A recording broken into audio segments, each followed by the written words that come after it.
Exercise 1.1 question number 9, determine whether the given function f is even or odd.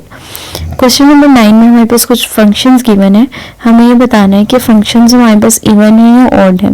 Question number 9 part 6 में हमारे पास function given है f of x is equals to x cube minus x divided by x square plus x plus 1.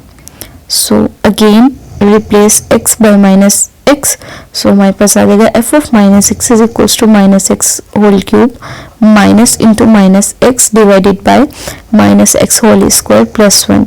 Next step में हमारे पास आ जाएगा minus x cube equal आ जाएगा हमारे पास minus x cube minus minus plus x divided by minus x square equals two x square plus 1.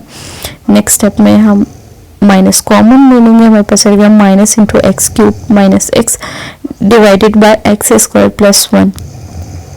Next step में हमारे पास आ जाएगा minus F of x. So F of x is an odd function.